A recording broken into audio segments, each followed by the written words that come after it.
जय हिंद दोस्त। बता दो कि बिहार होम गार्ड की जो भर्ती आने वाली है, इसका ऑनलाइन फॉर्म भरे जाने का डेट का सूचना आ गया है।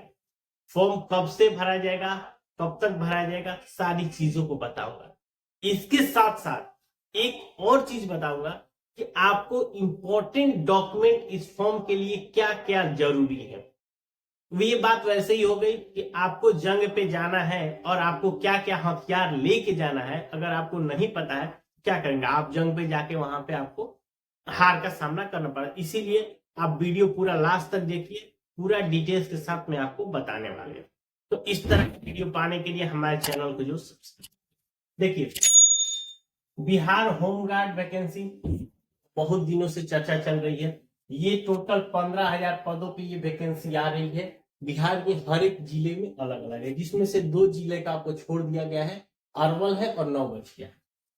इसका जो फॉर्म भरा जाएगा, देखिए 27 मार्च 2025 से लेके 16 अप्रैल 2025 तक, यानी कि अगर ये कह सकते हैं कि आपके पास 20 दिन का समय रहेगा आपको ऑनलाइन फॉर्म भरने।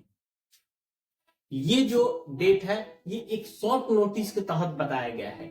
अभी इसका डिटेल नोटिस भी नहीं आया है, लेकिन जैसे ही डिटेल्स नोटिस में पूरा डिटेल आपकी सारी चीजों का आएगा तो भी मैं आपको पूरा वीडियो आपको बना, इसीलिए मैं बोलता हूं कि मेरे चैनल को जो सब्सक्राइब करिए, आपको पूरी डिटेल सब ये हो गई। अब देखिए बात आती है डॉक्यूमेंट की।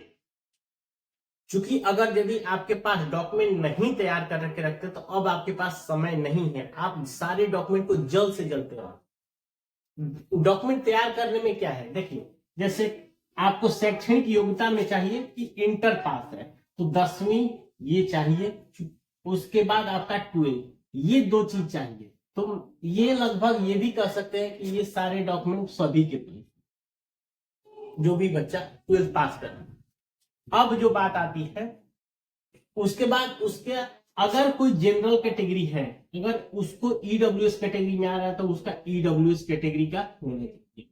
ईडब्ल्यूएस वाले में थोड़ा सा देख लीजिएगा कि आपका जो शैक्षिक प्रमाण पत्र है वो 1 साल पूर्व के अंदर का होना चाहिए, क्योंकि ईडब्ल्यूएस में क्लियर लिखा होता है कि ये प्रमाण पत्र केवल जिस दिन से निर्मित किया गया उसके 1 साल तक ही ये वैध रहेगा। तो इसीलिए आप अपना ईडब्ल्यूएस का डेट चेक कर लीजिएगा। ऐसा नहीं कि आपके पास कोई पुराना है जो कि आते आते अगर आपका फरवरी में ही वो उसका वैलिडिटी खत्म हो गया है और आप उसी वो को आपको यूज कर रहे हैं फॉर्म में, तो ऐसे कंडीशन में आपको फॉर्म रिजेक्ट हो जाएगा, या आपको जब आप वहां पे जाएंगे डॉक्यूमेंट भेजेंगे तो वहां से आपको निकाल देंगे। तो इसीलिए इस चीज का ध्यान रखें। दूसरा हो गया एनसीएल। एनसीएल किसको चाहिए, जो बीसी और ईबीसी कैटेगरी के हैं।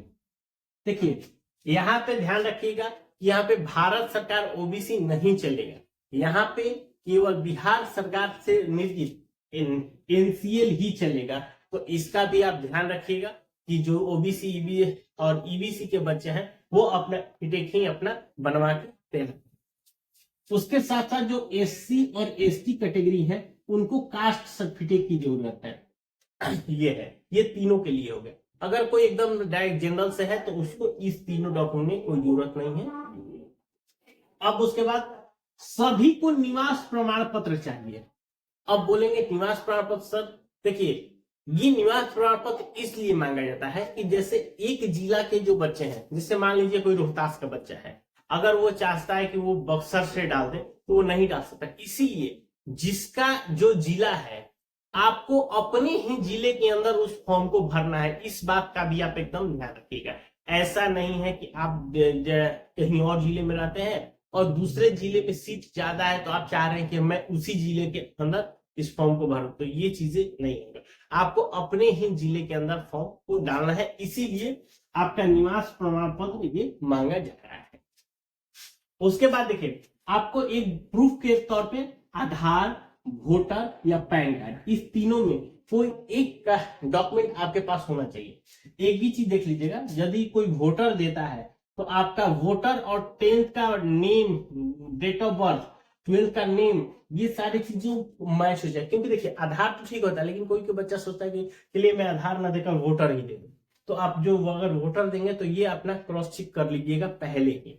और पैन भी दे सकते हैं, ये तीनों में कोई डॉक्यूमेंट आप अपना दे सकते हैं।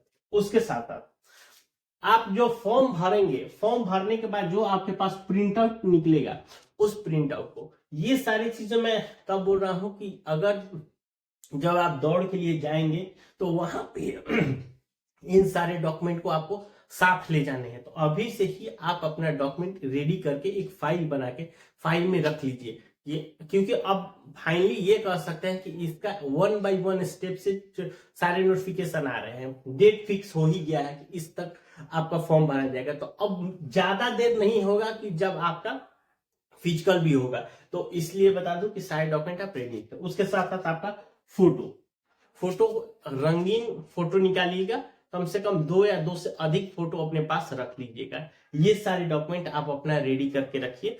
जैसे ही पहले तो आप फॉर्म भरेंगे, फॉर्म भरते समय भी कुछ डॉक्यूमेंट्स का इसमें से यूज होगा ही होगा, तो आप उस फॉर्म में भी यूज कर लेंगे। उसके साथ साथ आपको जब फिजिकल ले जाना हो तब भी आप इस डॉक्यूमेंट को लेके जा सकते हैं। अगर इसके अलावा भी अगर आपको कोई और डिटेल जानकारी चाहिए तो हमें नीचे कमेंट करके पूछ सकते हैं। अगर वीडियो अच्छा लगा तो हमारे चैनल को जो सब्सक्राइब है, हम जॉब से रिलेटेड वीडियो इस चैनल पर प्रोवाइड करते हैं। मिलते हैं नए वीडियो में, तब तक के लिए